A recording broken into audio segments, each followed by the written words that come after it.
क्या ही बताऊँ आपको, समझ में नहीं आ रहा मुझे।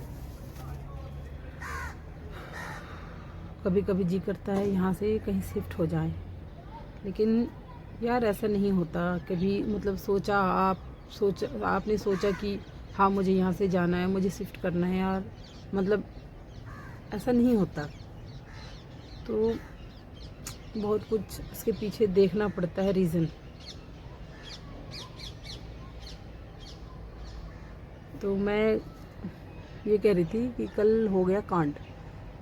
वो हम गए थे मार्केट, हस्बैंड वाइफ, और मेरे बच्चे को छोड़ रखा था घर पे।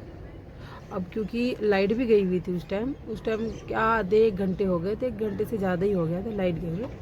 और हमें लगा कि थोड़ी देर में आ जाएगी, क्योंकि काफ़ी टाइम हो गया है लाइट गए हुए, तो आ जाएगी, कोई बात नहीं। वैसे मेरा छोड़ने का तो मन नहीं था बच्चे को, लेकिन फिर भी मैंने सोचा कि चलो भाई सब्ज़ी भी ले आएंगे, क्योंकि सब्ज़ी है नहीं घर पे, और इस पर्पज़ से हम निकल गए हैं। तो जैसे ही हम वापस आए, नीचे हो रही थी हल्ला। हमारे नीचे फ्लोर में, जस्ट नीचे फ्लोर में कुछ लोग रहते हैं, बैचलर्स हैं, रहते हैं 7-8 लोग, और दो फैमिली और रहती है। तो बहुत हल्ला हो रही थी, हम आए तब। उसके बाद क्योंकि लाइट भी गई हुई थी, तो समझ में नहीं आया कितने लोग हैं और कौन कौन है। और इतना तो एक समझ में आया कि ये बंदा पी के आता है, उसका तो मुझे पता है अच्छी तरीके से, बवाल यही कर रहा था। अब ये नहीं पता था कि यही बवाल कर रहा था, क्योंकि बहुत सारे लोग थे वहाँ पे। जब ऊपर चढ़ के आए इसी फ्लोर में, तब कुछ लोग, हमारी बिल्डिंग के कुछ लोग थे जो उसको वहाँ पे नीचे, शायद ऊपर फ्लोर में था, वो गाली गलौज कर रहा था, हमारे फ्लोर में था, उसको ले जाके खींच के वहाँ पे उसको समझा रहे थे। तब हम पहुँचे वहाँ पे। अब मुझे ये नहीं लग रहा था कि माजरा कुछ हमारे फ्लोर से स्टार्ट है, ऐसा नहीं पता था मुझे। फिर मैंने क्या किया कि वहाँ पे इतने सारे लोग थे, तो मुझे रुकना अच्छा नहीं लगा। फिर मैं रुकी नहीं और अपना सामान उठा के मैं ऊपर आने लग गई। अब तब तक मेरे हस्बैंड वहाँ पे रुक गए। अब क्योंकि हमारे बिल्डिंग में कुछ पुराने लोग भी हैं अभी भी, तो वो भी वहाँ पे थे, तो वो उनको देख के मेरे हस्बैंड भी रुक गए, और वो लोग उनको समझा रहे थे। तो ये भी खड़े हो गए और पूछने लगे कि भाई क्या हुआ।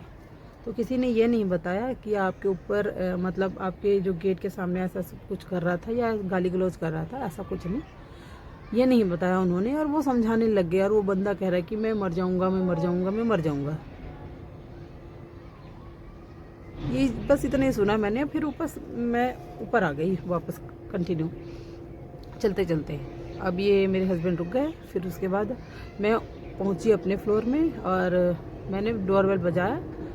बेटे ने खोला दरवाज़ा, फिर सीधा दरवाज़ा खोलते ही कहने लगा, मम्मी, वो जो है ना सामने वाले अंकल, मेरे से ना ऐसे ऐसे बदतमीजी कर रहे थे। मैंने कहा किस टाइम? कह रहे अभी आधे घंटे पहले, 15-20 मिनट तक हमारी यहाँ पे बहस हुई, वो गाली गलौज करने लग गए थे मम्मी। और जब मैं बाहर निकला गेट खोल के, तो अंकल ना मुझे भी उल्टे सीधे बोलने लग गए और गाली गलौज करने लग गए, और आपको फिर उल्टा सीधा बोलने लग गए। तो इतना सुनते ही मेरा ना खून खोल गया। कहने का मतलब है मेरा इतना खून, क्या बताऊँ, मैं इतना आग बबूला हो गई। और मैं सामान को वहीं फेंका। मैंने कहा बेटा रख नीचे, क्योंकि ये पहले भी हो चुका था मेरे साथ, और मैंने ठान रखा था कि उसको ना कूटूंगी, जम के उसको पेलने वाली हूँ आज, और बिना कूटे तो वो मेरे हाथ से मानेगा नहीं। मैं भाग के गई नीचे। मेरा मन तो था ही, मैंने मन बना रखा था कि भैया इसको ना कूटूंगी एक बार जम के, जब तक वो कूटेगा नहीं मेरे हाथ से तब तक ये मानेगा नहीं। लेकिन मेरी गलत फहमी थी, मेरे हाथ से कूटा भी कल, मेरे हाथ से कूटा भी, और आज फिर से पी के फिर वही बवाल। मतलब किस मिट्टी से बना ये बंदा, किस मिट्टी से बना? आज नीचे वाले से फिर वही बहस कर रहा है। अब नीचे वाला बंदा कह रहा है, हमारे नीचे जो नीचे फ्लोर में रहते हैं, सेकंड फ्लोर में, फिर वो भी पीड़ित थे बेचारे, क्योंकि पीता है, पी के आता है, रात भर अपनी बीवी को बच्चों को मारता पीटता है, नीचे धड़ाम धड़ाम की आवाज़ें आती है, तो वो भी परेशान, वो भी रात को सोते नहीं है। अब क्योंकि कल वो मेरे हाथ से कूटा, बहुत गंदी तरीके से पीटा मैंने उसको, इतने सारे लोग थे, नीचे वाले फ्लोर से सारे आए हुए थे बंदे, और हमारे फ्लोर के भी सारे थे वहाँ पे। और जब मैंने ये सुना ना मेरे बेटे के मुँह से कि मम्मी आपको गाली गलौज किया, मुझे भी गाली गलौज किया, मुझे मारने आ रहा था, कि मेरे को कह रहा था कि तू हट जा, मैं मारूंगा तुझे आज। मैंने इतनी सी बात सुनी और इसने ततैया की तरह भिन्न करते हुए मैं भी भगे रॉकेट की तरह बिल्कुल। अब मैंने तो सोचा हुआ था बेटे कि मैं आज तो कूटूंगी इसको, गई मैं। फिर उसके बाद कुछ समझा रहे थे उसको, मैंने आओ दिखाना था, उसके सामने खड़ी हो गई, तो मैं वो भी बहस करने लगा, मैं भी बहस करने लगी। मैंने दिया एक रैप्टा उसके कान पट्टी के नीचे, और वो 2-3 सीढ़ियों के नीचे जाके गिरा मेरे एक रैप्टे से, भिन्ना आ गया बेचारा, संभल नहीं पाया बेचारा मेरे एक रैप्टे से इतनी। फिर उसके बाद फिर उसको जाकर मैंने पकड़ा उसके कॉलर को, फिर उठाया, फिर मैंने यूं जैसे फिल्मों में होता है ना कि मतलब कॉलर पकड़ो और ये उठा के ये किया मैंने। और आप विश्वास नहीं करोगे, मेरे पीछे कम से कम जितने आदमी थे, 8-10 आदमी तो थे ही मेरे फ्लोर में, सब मेरे को पकड़ के ऐसे खींच रहे हैं मुझे, ऐसे कि मनोरमा मत छेड़ो उसको, मर जाएगा वो, तेरे सिर आ जाएगा, ये वो ब्ला ब्ला ब्ला। मैं किसी की भी नहीं सुन रही हूँ। और इतना मारा ना मैंने, इतना कूटा ना उसको, इतना पेला, और मेरे मन को तब भी संतुष्टि नहीं हुई। मुझे जी कर रहा है ना कि कभी फिर दोबारा मिले और मैं इसे कुटूं पकड़ के।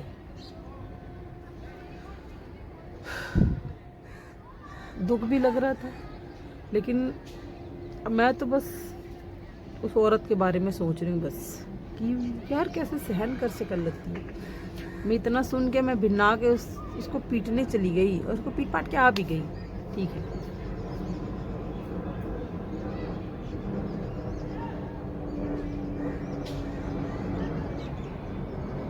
फिर ऊपर आई, फिर से वहीं स्टार्ट। उसकी बीवी कह रही है कि जब वो पी रखा है उसके मुंह क्यों लगना। मैंने कहा भाई ये तो सोच ले, तेरे गेट पे खड़ा होकर गाली दे रहा है। रेलवे क्वार्टर कोई वो नहीं है, मतलब कि 3 किलोमीटर में तेरा बिल्डिंग बना, 4 किलोमीटर दूर मेरा बिल्डिंग बना, ऐसा तो नहीं है। एक दूसरे का गेट 8 से 10 मीटर दूर है, ज़्यादा से ज़्यादा, इससे ज़्यादा नहीं है। तो भैया तू वहाँ खड़ा होकर गाली दे या मेरे दरवाजे के सामने खड़ा होकर गाली दे, बात एक ही है।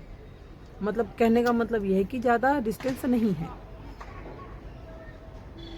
और वहाँ खड़ा होकर गालियाँ दे रहा, बच्चा हो गया बड़ा, अब वो भी समझदार, समझता है, अच्छा बुरा तो समझते ही हैं, बच्चे बड़े हो गए हैं।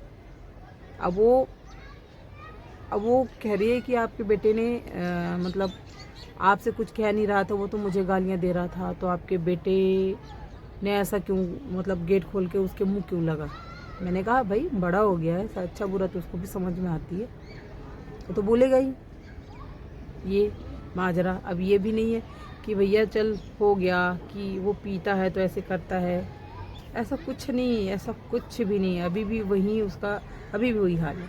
नीचे आके फिर से धमकी दे के गया नीचे वालों को कि आपने मुझे मैं देख लूँगा, थप्पड़ मारा जिसने था। मैं भी पीछे नहीं हूँ, मैं भी कैमरा लेके गई, वो नीचे बग बग बग बग कर रहा था, मैं भी वीडियो रिकॉर्डिंग वर्क करके बाकायदा लेके आई हूँ। अरे वो इतना मुझे पता है कि वो आदमी सुधरने वाला नहीं है।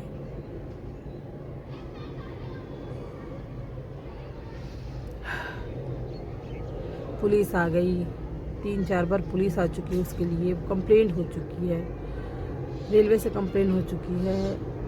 क्या किया जा सकता है उस आदमी के साथ, समझ में नहीं आता मुझे। इतना गंदा आदमी, कैसे झेल रही है वो लेडीज, पता नहीं वो अपने घर वालों को बताती भी है नहीं बताती है। और ऐसा नहीं है, बहुत कम एज की है, बहुत कम एज की है, 20-21 साल की अभी हो रही है, और उसके 2 बच्चे हैं। एक है 2-3 साल की, और एक है अभी 5 साल के, शायद कंप्लीट भी नहीं हुआ होगा बच्चा, ज़्यादा एज की नहीं है। कब तक झेल सकती है बेचारी, बताओ उसको। पूरी उम्र पड़ी है अभी, इतना सब कुछ झेलते झेलते उसके दिमाग पे क्या असर होगा, बच्चों के दिमाग पे क्या असर होगा। लगभग लगभग हर दूसरे के घर में ये हाल है, मतलब चाहे गांव देहात हो, चाहे शहरी इलाका हो,